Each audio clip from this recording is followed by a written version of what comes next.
Hola, mi nombre es Marcela Elizabeth Morán López, residente del programa de neurología de la Universidad Simón Bolívar. El tema que vamos a revisar hoy es demencia frontotemporal. Este es el contenido que vamos a desarrollar a lo largo de la presentación. La definición de demencia frontotemporal, epidemiología, fisiopatología, clasificación y características clínicas de cada una de ellas, diagnóstico, tratamiento y algunas conclusiones. Entonces, vamos a iniciar. ¿Qué es la demencia frontotemporal? La demencia frontotemporal puede definirse como un síndrome que incluye múltiples entidades en el que pueden estar presentes y coexistir cambios precoces de la personalidad y el comportamiento con o sin una alteración progresiva del lenguaje y la presencia de compromiso motor de tipo piramidal o extrapiramidal acompañada de un deterioro cognitivo progresivo de predominio disejecutivo y todo ello ocasionado por un proceso neurodegenerativo con un compromiso patológico y asimétrico que afecta de forma predominante los lóbulos frontal y temporal. Dentro del grupo de patologías demenciales de inicio presenil, la demencia frontotemporal es una entidad frecuente pero poco considerada, de difícil identificación y por tanto, como muchas otras demencias, su diagnóstico es desplazado por entidades principalmente psiquiátricas. Por lo tanto, el objetivo de esta presentación es poder dar las bases para saber cuándo sospecharla, estudiarla y realizar el diagnóstico y tratamiento oportuno.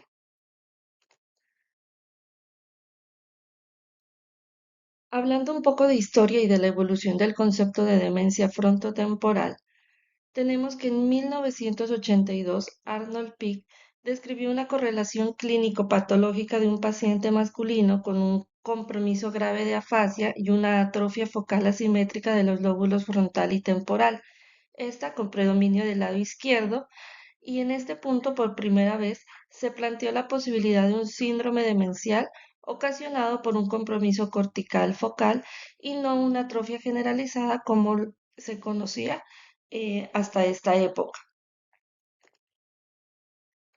En 1911 se describió la presencia histológica de lo que se denominó los cuerpos y células de Pick, lo cual le dio el nombre de la enfermedad de Pick durante muchos años. Pero posteriormente se describieron pacientes diagnosticados con enfermedad de Pick en los cuales no se encontraban los cuerpos de Pick en la autopsia. Entonces la enfermedad de Pick pasó a ser un diagnóstico anátomo-patológico más que clínico y aquí nacen dos conceptos.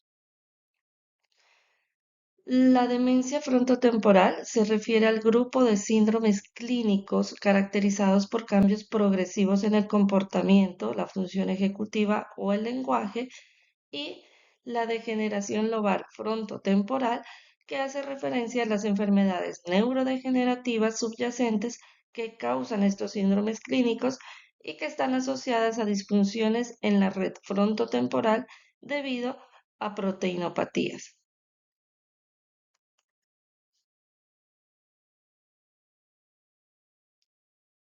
Los síndromes clínicos de la demencia frontotemporal incluyen un trastorno del comportamiento social y de la personalidad, conocida como demencia frontotemporal variante conductual, y alteraciones del habla y el lenguaje que son conocidas como afasia progresiva primaria.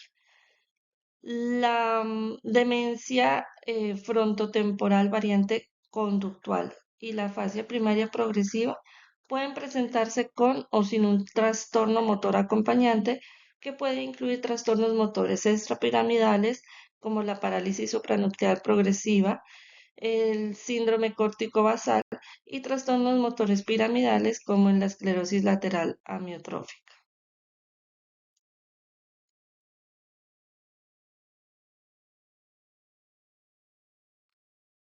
En cuanto a la epidemiología, tenemos que la demencia frontotemporal es la tercera causa de demencia primaria después de la enfermedad de Alzheimer y de la demencia por cuerpos de Lewy.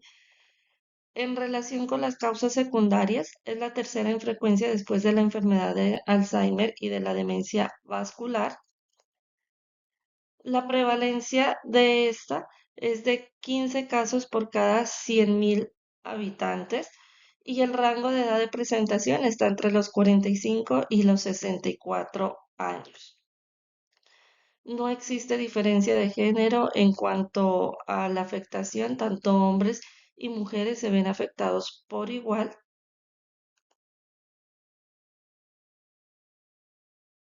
En Colombia, ¿qué tenemos? En Colombia existe poca información epidemiológica sobre la demencia frontotemporal.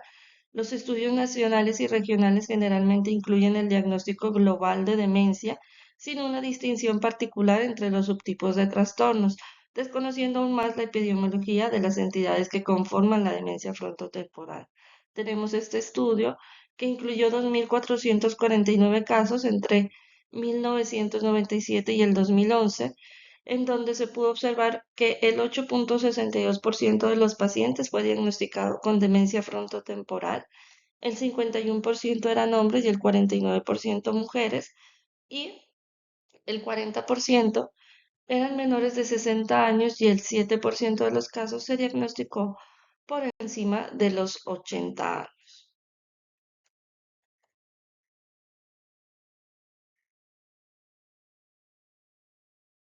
En las últimas 2 décadas se han obtenido importantes conocimientos acerca de la fisiopatología de la demencia frontotemporal y es lo que vamos a hablar a continuación.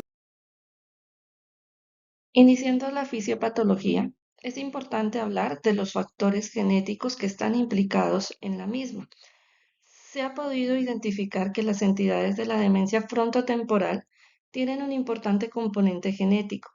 Los estudios sugieren que entre el 30 y el 50% de los pacientes con demencia frontotemporal tienen al menos un pariente con demencia y que aproximadamente el 10 al 20% de los casos tienen un patrón de herencia autosómico dominante o mutaciones identificadas que causan la enfermedad. Dentro de las mutaciones genéticas más comunes tenemos la mutación en el gen MAD, que es precursor de la proteína tau, el gen precursor de la progranulina, GRN, y una expansión de extranucleótidos en el cromosoma 9, que está relacionada con la proteína TDP.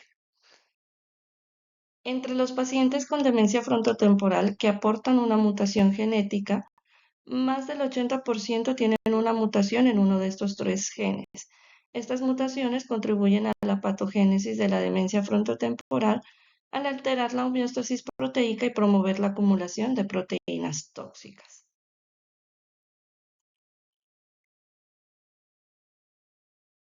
Entonces, ¿cuáles son esas proteínas que están relacionadas? Em, Aproximadamente el 50% de los casos exhiben un depósito anormal de la proteína TDP43 y en el 45% de los casos se identifica una proteína tau anormal. ¿Existen otras? Sí, existen como las ubiquitinopatías, las fusopatías, e incluso existen algunos pacientes con demencia frontotemporal que no está asociada con inclusiones y en este grupo se incluyen los casos en los cuales la proteína principal asociada aún no se ha esclarecido o no se ha descrito. Con respecto a la demencia frontotemporal con marcación positiva para la proteína tau, tenemos que esta es una proteína asociada a microtúbulos que desempeña un papel fundamental en la estabilidad del citoesqueleto neuronal. Participa en el transporte axonal de proteínas y organelos. Cuando esta tau sufre hiperfosforilación, pierde afinidad por los microtúbulos y forma agregados neurotóxicos en forma de ovillos neurofibrilares que se observan pues principalmente en las áreas corticales frontales y temporales, así como en estructuras también se puede encontrar en estructuras subcorticales, lo cual va a provocar una disfunción neuronal y neurodegeneración. En cuanto a la demencia frontotemporal con marcación positiva para la proteína TDP43, esta es una proteína de unión al ADN y ARN que regula múltiples procesos celulares, incluyendo la transcripción, el splicing de ARN y el transporte de ARN mensajero. De su localización nuclear normal a una acumulación citoplasmática en forma de inclusiones es lo que sucede en esta patología. Y este cambio impide la correcta regulación de la transcripción del ARN y el procesamiento de los exones, afectando la homeostasis celular y provocando una disfunción neuronal progresiva. Además, la presencia de esta TDP-43 está relacionada con alteraciones en el ciclo celular, apoptosis neuronal y pérdida sináptica. Importante reconocer que el mal plegamiento de estas proteínas puede comenzar de forma independiente dentro de las neuronas del mismo tipo en respuesta a un desencadenante genético o ambiental que es común que surja con el envejecimiento.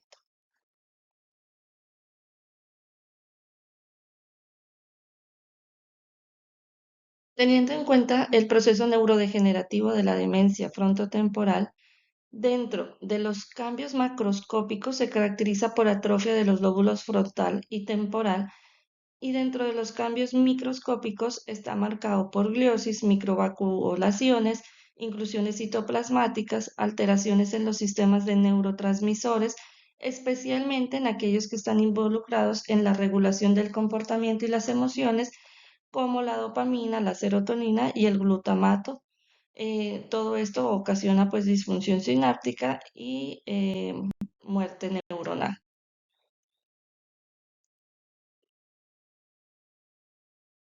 La literatura informa que pueden existir unas etapas que se correlacionan con la gravedad de la demencia y la duración de la enfermedad. Inicialmente, la atrofia en la demencia frontotemporal comienza en la corteza frontal anterior y el hipocampo, que correspondería a la etapa 1. Posteriormente, involucra la circunvolución orbitofrontal, ganglios basales y el lóbulo temporal posterior, que correspondería a la etapa 2. Luego, conduce a un empeoramiento de la atrofia frontal y temporal, que ya en la etapa 4 ya es grave, afectando pues todas estas regiones.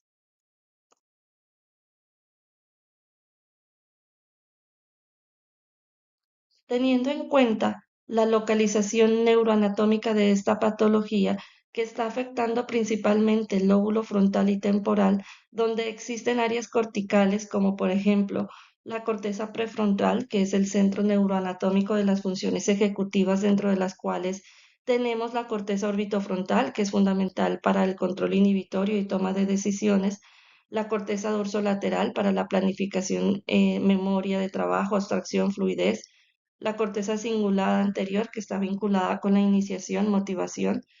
La otra área afectada es el lóbulo temporal, que está relacionada con funciones visuales complejas, como el reconocimiento de caras, funciones relacionadas con la audición, el lenguaje, en su parte medial con la memoria declarativa. Por lo tanto, la afectación de la corteza orbitofrontal y prefrontal medial, por ejemplo, va a interrumpir ese control de impulsos y la regulación emocional. El daño en el giro temporal superior, por ejemplo, va a afectar la comprensión del lenguaje en la variante de afasia progresiva. Cada síndrome de la demencia frontotemporal está vinculado a un conjunto diferente de epicentros, que contienen un tipo de neurona especializada que tiene una mayor vulnerabilidad al proceso patológico temprano, lo que nos ayuda a entender el porqué del cuadro clínico en los pacientes al presentar demencia frontotemporal. Entonces, la demencia frontotemporal variante conductual está relacionada principalmente con afectación de las cortezas cinguladas y frontoinsular anterior. Las afasias primarias progresivas, la variante semántica, está relacionada con afectación de los polos temporales inferomesiales. La variante no fluente está relacionada con la circunvolución frontal inferior. Entonces, podemos observar que existe una localización neuroanatómica donde se ve afectada dentro de estos lóbulos predominio de algunas subregiones que están relacionadas con cada variante.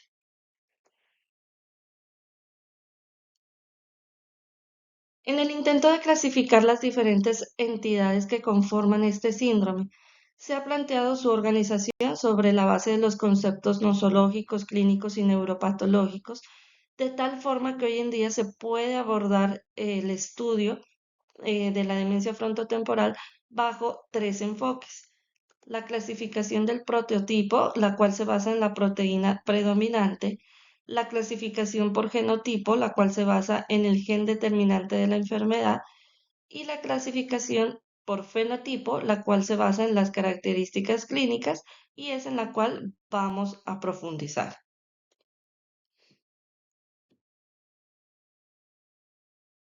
En 1994 se publicaron los primeros criterios para la demencia frontotemporal por Lund y Manchester, los cuales enumeran y agrupan un importante número de síntomas y de signos y se complementan con hallazgos de la resonancia y de las pruebas neuropsicológicas.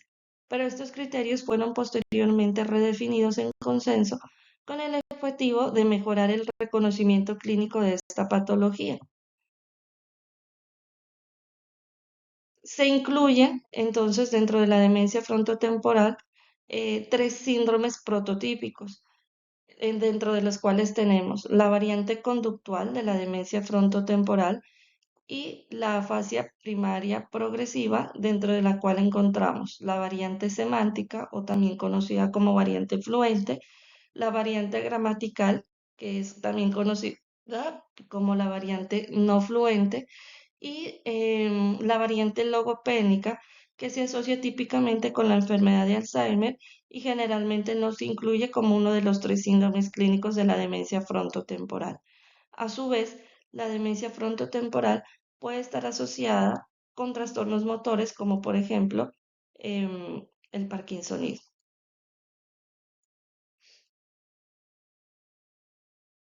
Iniciando con la variante conductual de la demencia frontotemporal, tenemos que este es el subtipo clínico más común, comprendiendo aproximadamente la mitad de todos los casos. El sello distintivo de la demencia frontotemporal variante conductual son los cambios progresivos en la personalidad y el comportamiento en las primeras etapas del curso de la enfermedad. Estos síntomas conductuales representan un cambio significativo y persistente en la personalidad premórbida de nuestro paciente. El inicio de la enfermedad suele ocurrir durante la sexta década de la vida, pero ya se han informado casos hasta en la segunda década y en la novena década de la vida. Los cambios conductuales tempranos de la demencia frontotemporal pueden incluir la desinhibición, que es un comportamiento socialmente inapropiado, por ejemplo, tocar o besar extraños, orinar en público. Los pacientes pueden hacer comentarios ofensivos, invadir el espacio personal de los demás, puede exhibir conductas de utilización como jugar con objetos en su entorno o tomar artículos personales de otros. Tenemos también la apatía y pérdida de empatía, donde se manifiesta como la pérdida de interés o motivación para actividades y relaciones sociales. Los cuidadores pueden describirlos como fríos o insensibles hacia las emociones de los demás y pueden confundirse incluso con depresión. Tenemos también la hiperoralidad, que se caracteriza por cambios en la dieta, se manifiesta como preferencias alimentarias alteradas, particularmente de alimentos dulces. Pueden provocar en estos pacientes que coman más allá de la saciedad o llevarse a la boca cantidades excesivas de alimentos. Puede producirse un aumento también del consumo de alcohol o cigarrillo. Tenemos también los comportamientos compulsivos, que incluyen el habla estereotipada, los movimientos repetitivos simples, los comportamientos rituales complejos, como acumular, revisar o limpiar. Puede haber conductas ritualísticas que se persiguen obsesivamente, entre otros comportamientos. También recalcar que esta variante conductual puede acompañarse de trastornos del lenguaje y el afecto en ausencia de conciencia de enfermedad o también conocida como anosognosia. Em, Se puede observar signos de liberación frontal, pero la utilidad diagnóstica de estos signos es baja, ya que no son específicos de la demencia frontotemporal. En etapas posteriores de la variante conductual, la desinhibición y los comportamientos compulsivos a menudo disminuyen a medida que los pacientes se vuelven más apáticos, lo que refleja una mayor degeneración en la corteza frontal medial. Aquí podemos observar, dependiendo de qué región del lóbulo frontal está alterado, qué sintomatología, digamos, está explicada por esta. Entonces, en la órbita frontal es predominantemente del paciente desinhibido, Cuando hay mayor compromiso medial del lóbulo frontal, tenemos un paciente apatoabúlico. Cuando hay degeneración orbitofrontal derecha, insular, estriada e hipotalámica, tenemos los pacientes con hiperoralidad. Y cuando hay compromiso dorsolateral, tenemos el paciente, digamos, con mayor características de apatía.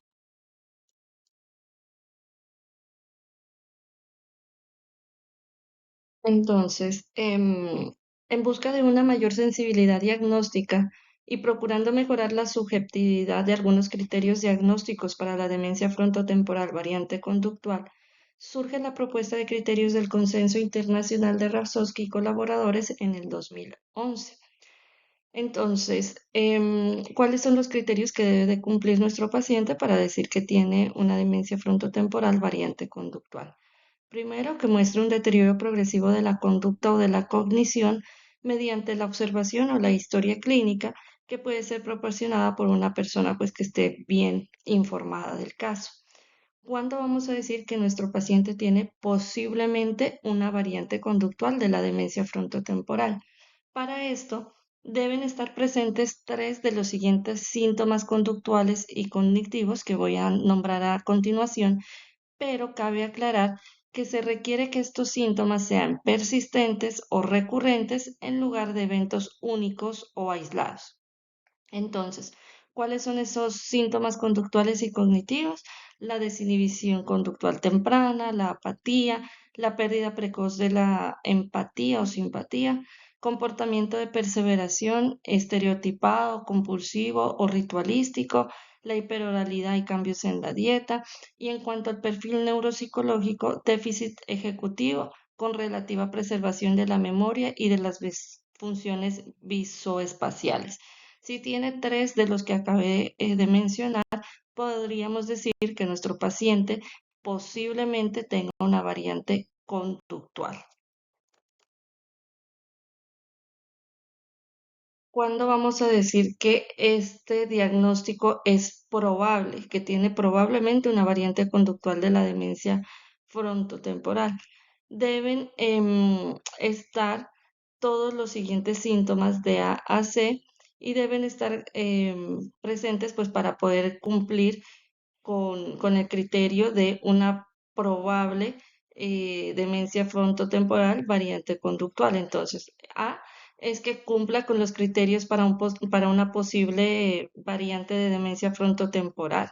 B es que se exhibe un deterioro funcional significativo.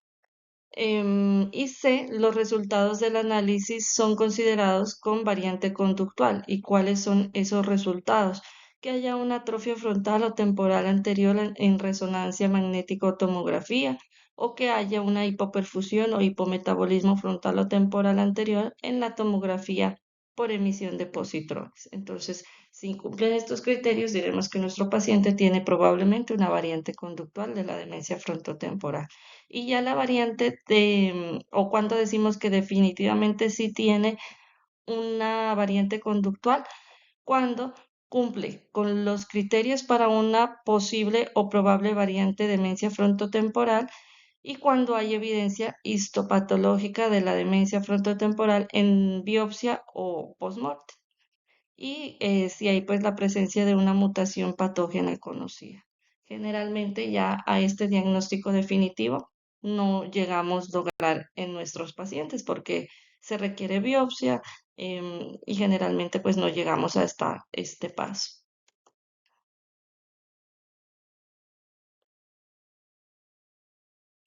Ok. En cuanto a la variante de afasia primaria progresiva, tenemos que este es un síndrome clínico que está caracterizado por el inicio insidioso y la progresión gradual de un deterioro del habla o del lenguaje. Esta clínica de la afasia primaria progresiva es muy heterogénea y al deberse a procesos neurodegenerativos es cambiante en el tiempo y carece de patrones, digamos, localizadores. Por lo tanto, no existe un tipo de disfunción del lenguaje que sea patognomónico para la afasia primaria progresiva. En un comienzo, las funciones como la memoria, los procesos visuales, el razonamiento y la personalidad pueden estar preservadas, mientras que el compromiso gradual del lenguaje predomina por al menos los 2 primeros años de evolución. Se han descrito 3 variantes de la afasia primaria progresiva según el tipo de deterioro del lenguaje. Entonces tenemos la afasia primaria progresiva no fluente o agramatical, la afasia primaria progresiva fluente o también conocida como semántica y la afasia primaria progresiva logopénica. Recalcar que las 2 primeras, tanto la afasia primaria progresiva no fluente como la semántica, están mayormente relacionadas con la demencia frontotemporal, mientras que la afasia primaria progresiva logopénica está más relacionada con la enfermedad de Alzheimer. Sin embargo, esta relación patológica no es absoluta y un porcentaje bajo de pacientes con afasia logopénica pueden corresponder a patología de demencia frontotemporal con una patología pues de distribución atípica.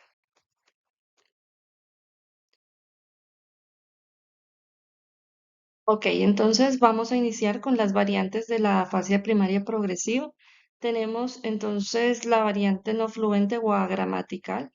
La característica que distingue esta variante de las otras variantes de la afasia primaria progresiva es la dificultad articulatoria, en donde los pacientes se caracterizan por un habla esforzada y vacilante, con errores y distorsiones inconsistentes en el sonido del habla, con agramatismo en la producción del lenguaje, donde la comprensión está preservada. También puede estar asociada con apraxia del habla y pueden también presentar apraxias orofaciales. Los pacientes también pueden presentar habla telegráfica. La atrofia cerebral y el hipometabolismo cortical varían mucho en extensión y gravedad según pues, los pacientes. Suelen comprometer la región frontoinsular posterior o regiones corticales perisilvianas de predominio izquierdo. También es importante reconocer y recalcar que la fascia no fluente progresiva puede anunciar el inicio de un síndrome neurológico de superposición con el parkinsonismo atípico o con la enfermedad de neurona motor. Aquí podemos observar un caso. Se le pidió que describiera una imagen del océano. Obsérvense los errores gramaticales evidentes. Omite artículos y pronombres.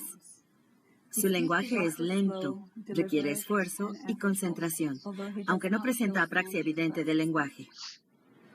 Hay casa cerca del lago, con botes cerca del lago. Alguien está pescando con un compañero. Niño lleva agua del lago. Se le pidió que describiera una imagen del... Ok,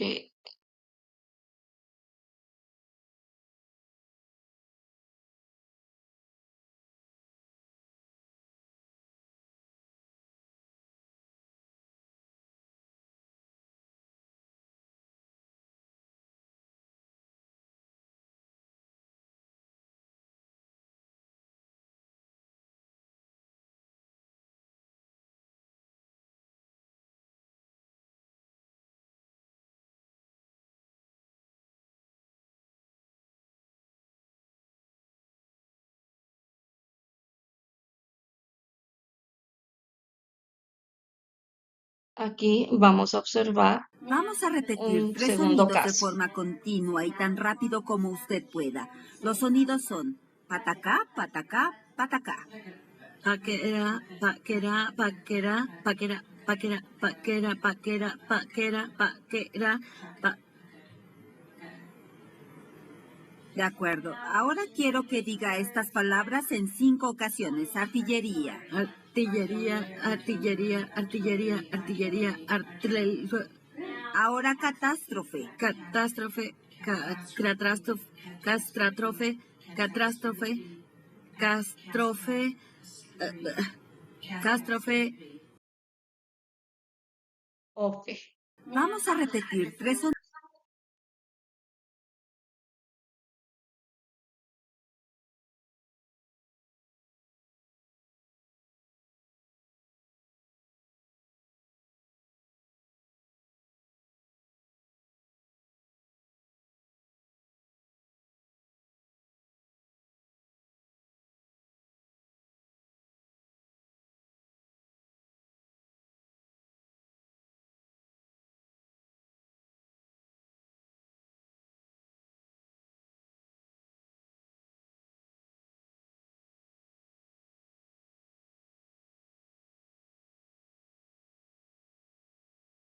Bueno, entonces estos son los criterios diagnósticos para la fascia primaria progresiva no fluente o agramatical. ¿Cuándo vamos a hacer un diagnóstico clínico de esta? Cuando presente al menos una de las siguientes características principales, que es el agramatismo en la producción del lenguaje y el habla forzada y vacilante con errores de sonido y distorsiones inconsistentes. Y debe presentar al menos dos de las tres características siguientes: deterioro de la comprensión de oraciones sintácticamente complejas, comprensión de palabras individuales preservada y el conocimiento de objetos preservados. Cuando vamos a hacer un diagnóstico ya con soporte con imágenes, cuando se observe atrofia o hipoperfusión o hipometabolismo, predominantemente en la región frontoinsular posterior izquierda, ya sea en la resonancia magnética o en los estudios de tomografía computarizada por emisión de fotón único o la tomografía por emisión de positrones, pues respectivamente. Y el diagnóstico definitivo se hace pues cuando se estudia de manera histopatológica posterior pues a una biopsia.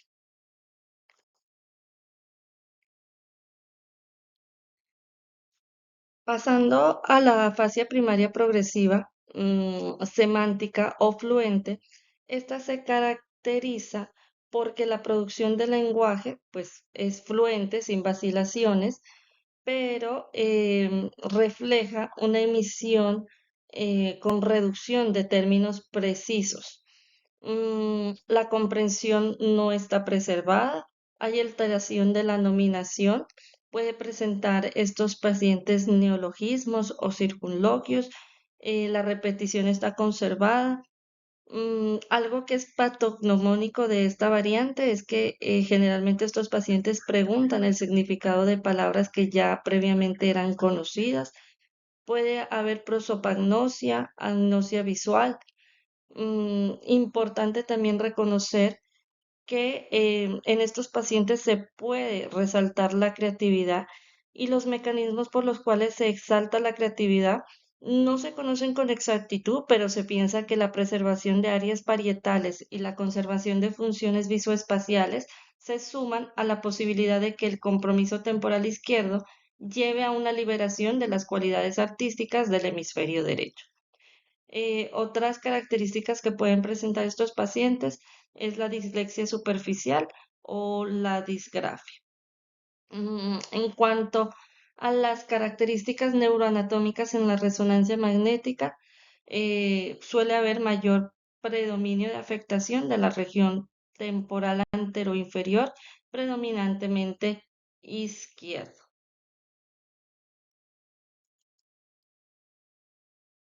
Aquí vamos a ver un caso de afasia primaria progresiva variante Hay un semántica. bote simpático en el agua. Es muy simpático.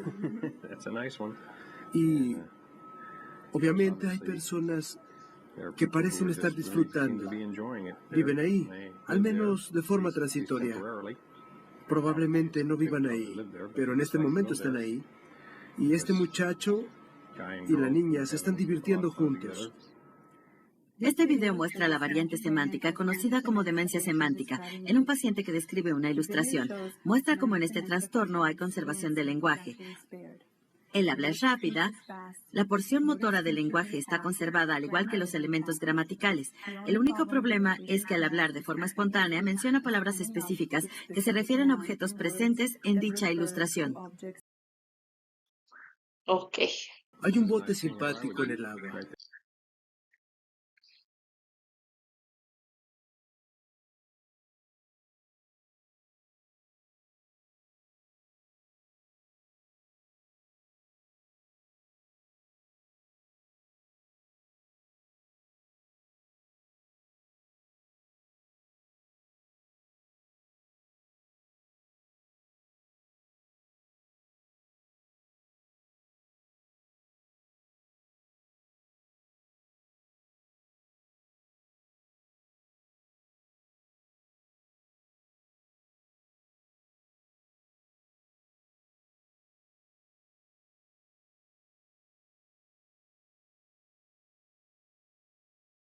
Estos son los criterios diagnósticos para la fascia primaria progresiva semántica.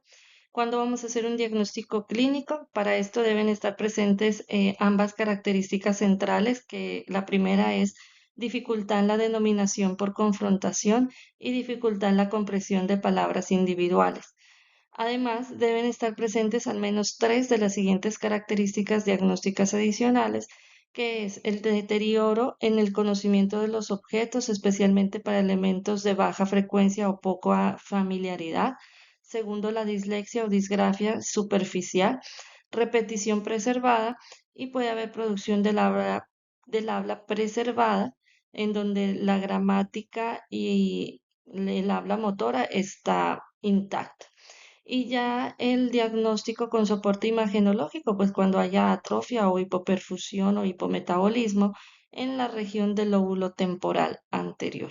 Y definitiva, cuando haya evidencia histopatológica o la presencia de una mutación patogénica conocida, pues. Pasando a la variante logopénica de la fascia primaria progresiva.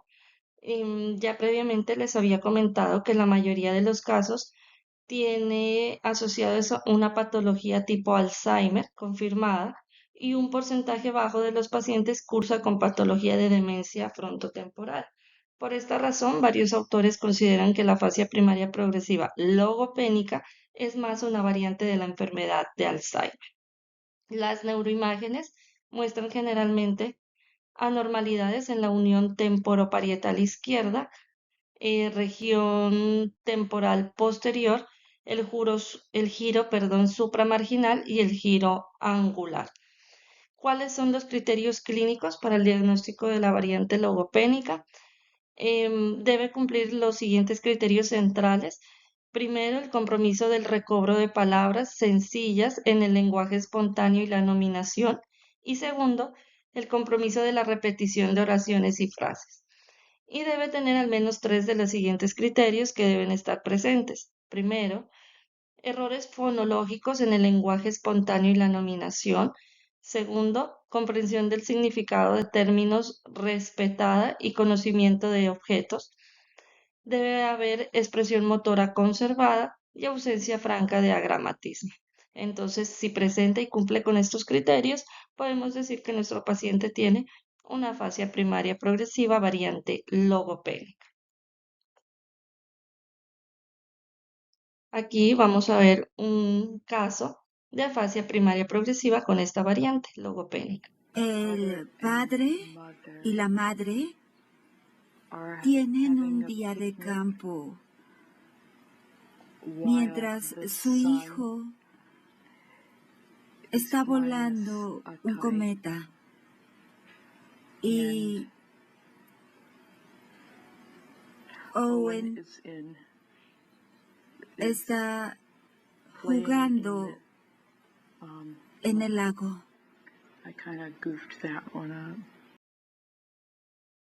Ok, El padre y la madre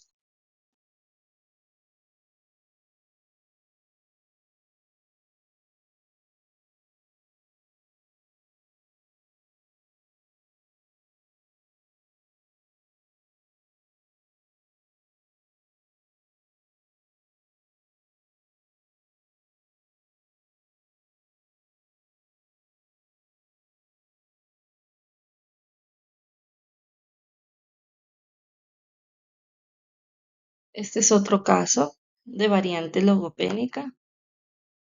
El video La- muestra a la misma paciente un año después, realizando una actividad de repetición. Él no va a regresar. Él no va a regresar. La cocción de la pasta se ha retrasado.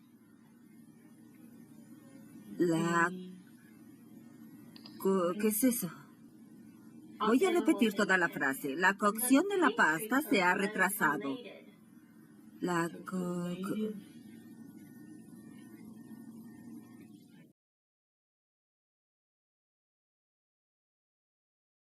El video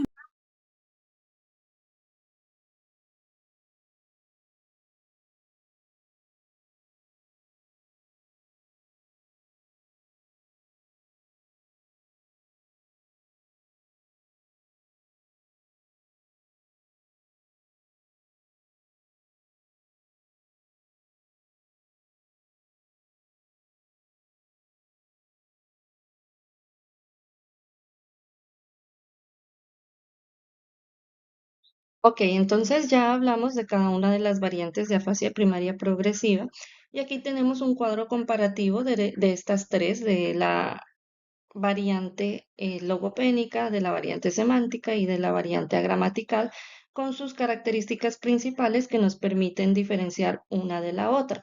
Se las dejo pues para que la observen con mayor detenimiento posteriormente e importante pues tenerlo en cuenta.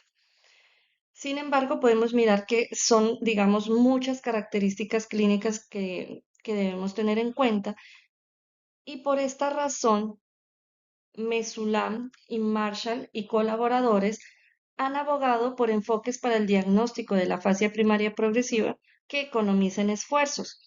Ellos sugieren comenzar con la evaluación de la comprensión de las palabras y la gramática en lugar de la fluidez. Entonces, nos dan este esquema que me pareció muy interesante. Entonces, tenemos que aquellos pacientes que tengan déficit en la comprensión de las palabras, pero que no tengan agramatismo, lo podemos catalogar como una variante semántica de la afasia primaria progresiva. Aquellos que tengan agramatismo, pero que esté preservada la comprensión, vamos a encasillarlo, por decirlo así, en una variante no fluente. Y aquellos que no tengan ni agramatismo ni tengan alteración en la comprensión de las palabras, podemos decir que es una variante logopédica, que me parece como mucho más fácil a la hora de identificar, pues, qué tipo de afasia puede estar presentando nuestro paciente.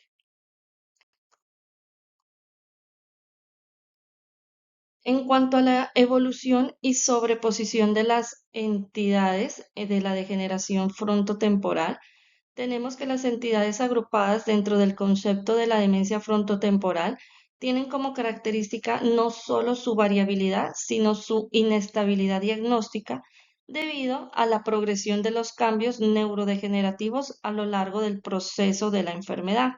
Si bien al inicio de la enfermedad suele predominar una expresión clínica y prevalecer durante 1 a 4 años, posteriormente esto puede evolucionar hacia otras alteraciones. Y esto es debido a que una misma mutación o un mismo compromiso histopatológico puede expresarse en formas clínicas variables y además progresar entre sí, aunque los mecanismos que explican este comportamiento pues aún no se ha esclarecido. Dentro de los casos más observados se encuentra que un 75% de los pacientes con demencia semántica pueden progresar a una demencia frontotemporal variante conductual. El 50% de las demencias frontotemporales se verán acompañados de procesos de degeneración lingüística y a la inversa. Un 50% de las afasias primarias progresivas progresa a demencia frontotemporal. En tanto, que un 50% de los casos de degeneración córtico-basal y de parálisis supranuclear puede presentar afasia primaria progresiva y un 50% progresar a demencia frontotemporal variante conductual. En esta gráfica podemos observar que cada gen se asocia con un espectro diferente de presentaciones clínicas, lo cual nos da, digamos, un mayor espectro o una mayor variabilidad en cuanto a la presentación clínica que pueden presentar estos pacientes, incluso dentro de familias portadoras de la misma mutación, lo que sugiere pues la participación de modificadores genéticos pues de la enfermedad.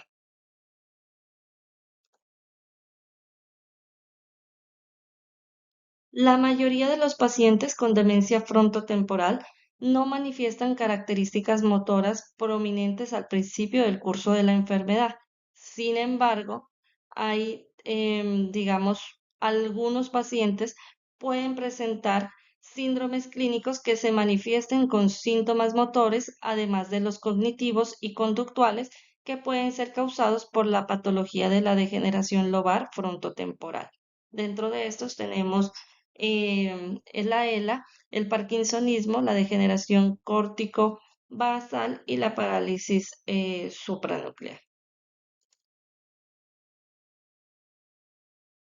Continuando con el diagnóstico, Como se pudo observar previamente, la variabilidad semiológica de la demencia frontotemporal hace que el diagnóstico sea difícil. Entonces, aquí la pregunta sería, ¿cómo podemos identificar que verdaderamente nuestro paciente tiene demencia frontotemporal? Y eso es lo que vamos a resolver a continuación. En la práctica clínica, el diagnóstico de demencia frontotemporal se basa en la realización de una exhaustiva historia clínica que permite identificar los síntomas iniciales y su progresión, la presencia de los criterios diagnósticos ya expuestos previamente y la exclusión de lesiones que generen síntomas similares. Entonces, importante aquí, el interrogatorio generalmente en presencia del paciente impide e interfiere el libre relato de los familiares o acompañantes y por tanto se imposibilita su sospecha diagnóstica. Para buscar los antecedentes de cambios conductuales sutiles, es recomendable interrogar al cuidador por separado. Además de esto, la observación de la conducta del paciente durante la consulta y sus interacciones con otros nos van a ayudar significativamente a orientar el diagnóstico. Ahora bien, podemos ayudarnos también con algunas preguntas que nos van a ayudar a obtener mayor información acerca del cuadro clínico del paciente. Dentro de estas tenemos, por ejemplo, el paciente ha dicho o ha hecho algo en público que haya avergonzado a otros. El paciente parece indiferente o ajeno a los sentimientos de los demás y menos o está menos cálido o afectuoso. Han cambiado las preferencias alimentarias o han disminuido los modales en la mesa. El paciente parece estar más preocupado por el cronometraje o tiende a mirar demasiado el reloj. Ha habido un cambio en el sentido del humor del paciente. El paciente ha desarrollado nuevos pasatiempos o intereses perseguidos obsesivamente, especialmente con una inclinación religiosa o espiritual. Son preguntas que nos pueden ayudar.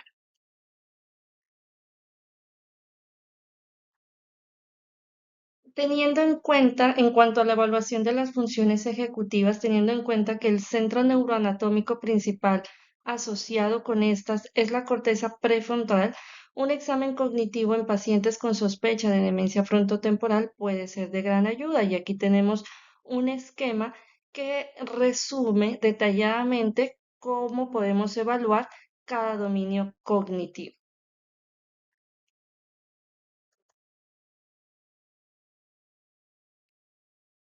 En cuanto a la evaluación del lenguaje, este incluye la evaluación de la articulación, de la gramática, de la fluidez, de la praxis del habla, y esto nos va a permitir ayudar a diferenciar entre las variantes de la afasia primaria progresiva no fluente, la semántica y la logopédica.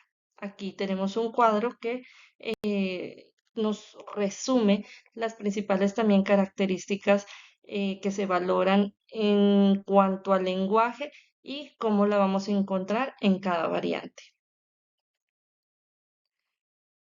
¿Qué pruebas podemos realizar a pie de cama para clasificar los pacientes con afasia primaria progresiva? Sobre la base de esta taxonomía, existe la posibilidad de 3 pruebas breves al pie de la cama que nos pueden servir para clasificar la mayoría de los pacientes con afasia primaria progresiva. Una de estas es la prueba de coincidencia de palabras e imágenes.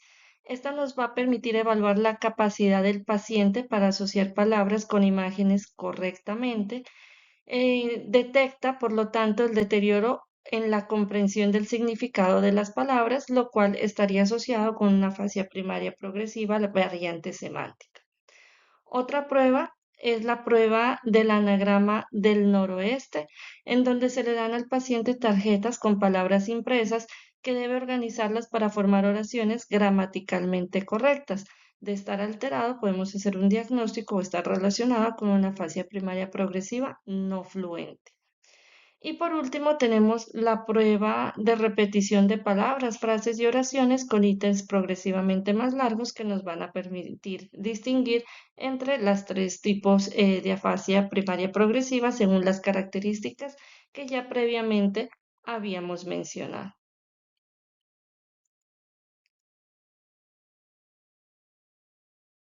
Otras pruebas que podemos realizar es la prueba del Go, No Go, en la cual es una tarea psicológica diseñada para evaluar la capacidad de inhibición de una persona. Consiste en presentar una serie de estímulos visuales o auditivos y pedirle al sujeto que responda de manera diferente según el tipo de estímulo que se presente. Por ejemplo, en esta prueba los individuos deben responder rápidamente ante un estímulo específico, que sería el Go, y abstenerse de responder cuando aparece un estímulo diferente, que sería el No-Go, que evalúa, como lo dije previamente, el control inhibitorio, la atención y la función ejecutiva. Tenemos también el test de palabras y colores de Stroop, que nos ayuda también a evaluar su capacidad de inhibición de respuesta en nuestro paciente.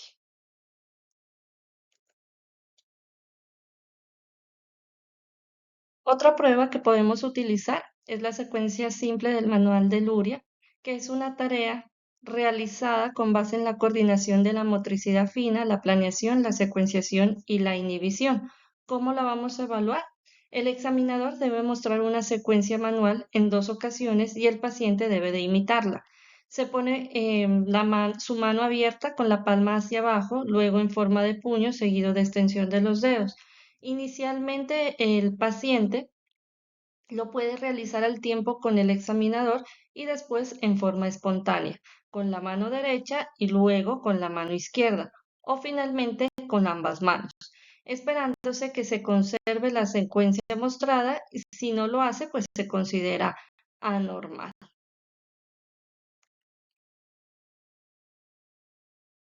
En cuanto a los signos de liberación cortical, los reflejos pues, de liberación frontal son respuestas motoras que están presentes en la infancia, pero que desaparecen en la adultez debido a la maduración del lóbulo frontal y el control inhibitorio de la corteza prefrontal. En adultos, su reaparición indica disfunción del lóbulo frontal, por lo tanto, su evaluación es pertinente, pero cabe aclarar que si bien es sensible, no es específico pues, de esta patología. Y aquí tenemos un ejemplo de los diferentes signos de liberación frontal que podemos encontrar en nuestro paciente. El reflejo de prensión, reflejo de búsqueda, el reflejo glabelar, entre otros.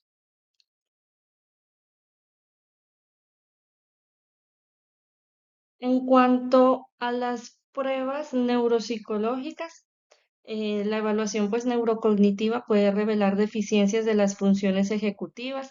Sin embargo, es importante saber que las pruebas de tamizaje cognitivo comunes no son sensibles ante esta entidad.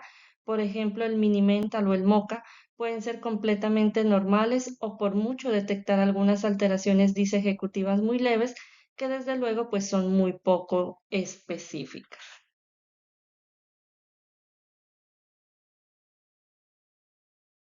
En cuanto a los estudios de neuroimagen estructural y funcional, son útiles en la identificación de patrones de atrofia, de conectividad funcional e hipometabolismo y pues son útiles en el proceso diagnóstico de estos pacientes. Ya previamente, cuando fuimos hablando de cada variante de demencia frontotemporal, fuimos evaluando al tiempo cuáles eran las áreas predominantemente afectadas. Y aquí en esta imagen, pues tenemos un resumen de ello. Por ejemplo, en la fase primaria progresiva no fluente, el daño predominantemente es en la región frontoinsular posterior o regiones corticales perisylvianas de predominio izquierdo. En la fascia primaria progresiva semántica, en la región temporal anteroinferior, predominantemente izquierdo. En la demencia frontotemporal, variante conductual, generalmente, o el predominio es en el lóbulo temporal anteromedial izquierdo, con una degeneración que se extiende gradualmente hacia atrás, dentro de las regiones temporales anteromediales izquierdas y hacia los lóbulos temporales derechos, la ínsula y la corteza orbitofrontal. Y por último, la afasia primaria progresiva logopénica, que aunque sabemos no está tan relacionada con la demencia frontotemporal, sí en ese bajo porcentaje que puede presentarse hay alteración o predominio de daño en la región temporoparietal izquierda, la región temporal posterior, el giro supramarginal y el giro angular.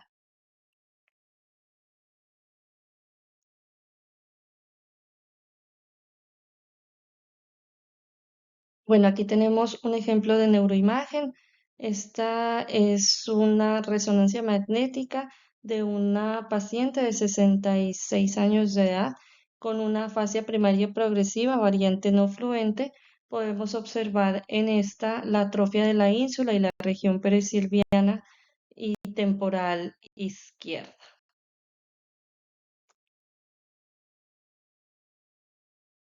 En cuanto a los biomarcadores en líquido cefalorraquídeo y suero, se han venido estudiando biomarcadores en líquido cefalorraquídeo y sérico, que si bien en la actualidad se utilizan principalmente en investigación, podrían ser útiles como apoyos diagnósticos en un futuro próximo.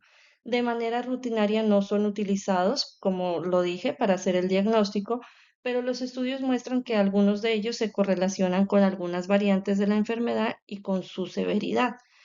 Algunos de los biomarcadores más utilizados se basan en la medición de niveles de proteína tau total, tau fosforilada y beta mieloide en líquido cefalorraquídeo. En pacientes con diagnóstico de demencia frontotemporal se observa una disminución en la proporción de tau sobre AB42, a diferencia de lo que ocurre en pacientes con diagnóstico de enfermedad de Alzheimer, en quienes la proporción está elevada. Estudios más recientes también han demostrado una disminución en la proteína tau 181 y tau 217 en la demencia frontotemporal, mientras que en la enfermedad de Alzheimer se observa un aumento de estas. Por otro lado, los niveles en líquido cefalorraquídeo de neurofilamentos de cadena liviana, que es una proteína del citoesqueleto del axón, se encuentran más elevados en pacientes con demencia frontotemporal que en aquellos con enfermedad de Alzheimer y se correlaciona con la severidad de la enfermedad.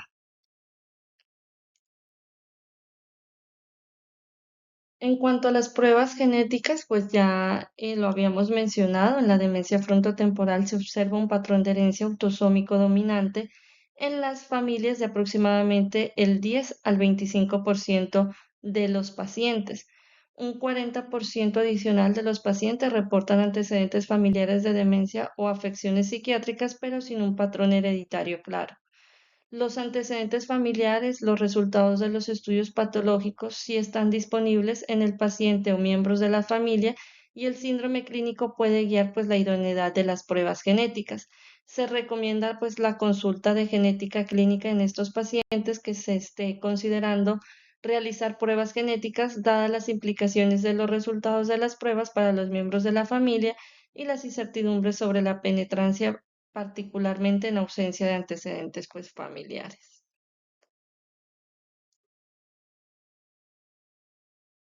En cuanto al tratamiento, actualmente no existen tratamientos modificadores de la enfermedad eficaces para la demencia frontotemporal. Tanto las intervenciones farmacológicas como las no farmacológicas tienen como objetivo mejorar los síntomas, en particular los síntomas conductuales de la demencia frontotemporal. Entonces, ya dijimos, tenemos unas intervenciones no farmacológicas y unas farmacológicas. Dentro de las intervenciones no farmacológicas, pues esta es una faceta importante del tratamiento de los pacientes con demencia frontotemporal. Los comportamientos en esta patología pueden responder a intervenciones adaptadas a las necesidades específicas del paciente, siguiendo el método DICE. Los componentes de este modelo incluyen una descripción donde son las circunstancias que conducen a las conductas problemáticas, I es la investigación de los posibles factores incitantes, C es la creación de un plan de acción para aliviar los factores que exacerban la conducta y E es la evaluación posterior de la necesidad de intervenciones adicionales. Dentro, de las intervenciones no farmacológicas o los tratamientos no médicos más utilizados, están las terapias conductuales, la terapia del habla y el lenguaje, la terapia de rehabilitación cognitiva, la terapia física, la terapia ocupacional. También se ha hablado de la estimulación magnética transcraneal repetitiva y la estimulación transcraneal de corriente directa, em, la cual involucra una estimulación no dolorosa sobre el cráneo para reducir o mejorar la actividad cerebral. Si bien esta mejora algunas funciones cognitivas y controla algunos de los síntomas comportamentales, la base de estos enfoques se toma prestada de la recuperación posterior al ACV, que implica la reorganización de las redes cerebrales que subyacen a funciones específicas mediante el reclutamiento de áreas cerebrales sanas para que asuman las funciones de las áreas lesionadas o para reducir la supresión de las áreas cerebrales conservadas por las áreas enfermas. Aunque la demencia frontotemporal es progresiva, la disfunción cerebral es focal inicialmente, por lo que las áreas más sanas podrían ser reclutadas en las redes dañadas para restaurar la función, al menos pues temporalmente.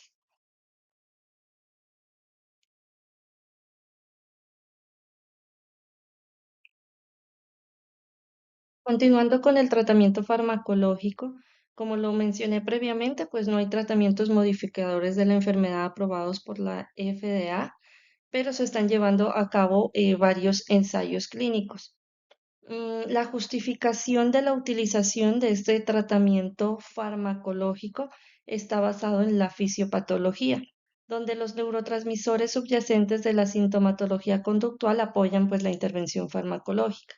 La evidencia más clara de las alteraciones de neurotransmisores con manifestaciones funcionales o sintomáticas en la demencia frontotemporal apuntan hacia la hipofunción serotoninérgica y dopaminérgica, donde la función serotoninérgica está reducida en la demencia frontotemporal y la disfunción serotoninérgica se correlaciona con síntomas conductuales como la impulsividad, irritabilidad y conductas alimentarias anormales.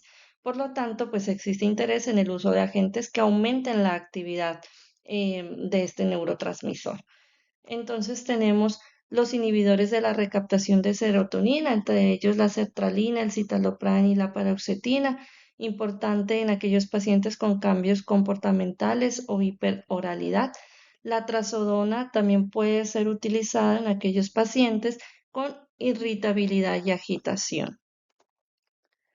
En cuanto a los agonistas dopamina selectivos, dentro de estos tenemos el pramipexol y la rotigotina.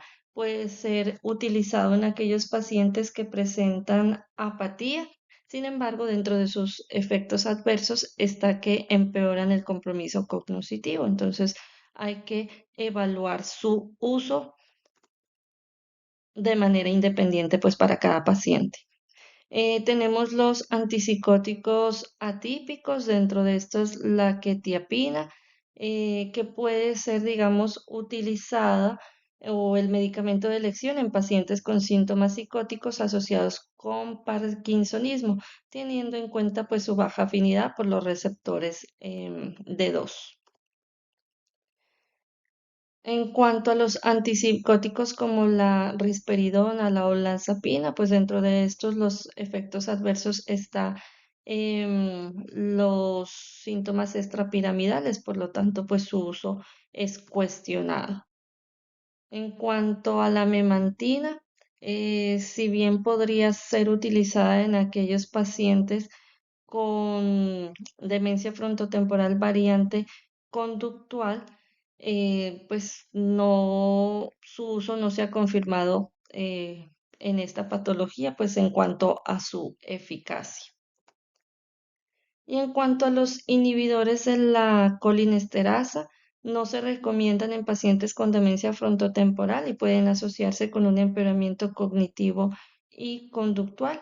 Entonces no se ha demostrado un claro déficit colinérgico, por tanto no tiene una utilidad clara y puede pues tener respuestas adversas en nuestro paciente, incluyendo el aumento de la impulsividad y la desinhibición. ¿Qué tenemos en cuanto a enfoques futuros? En la actualidad existen numerosos estudios clínicos que intentan evaluar la efectividad del uso de nuevas estrategias farmacológicas que incluyen anticuerpos monoclonales anti-tau, inhibidores de la fosforilación y la acetilación de la proteína tau, vacunas, estabilizadores de microtúbulos y terapia génica, que podrían ser medicamentos modificadores de la enfermedad y cambiar pues las guías del manejo en un futuro próximo. En cuanto al pronóstico, la demencia frontotemporal tiene una edad de inicio más temprana y parece progresar más rápidamente que la enfermedad de Alzheimer.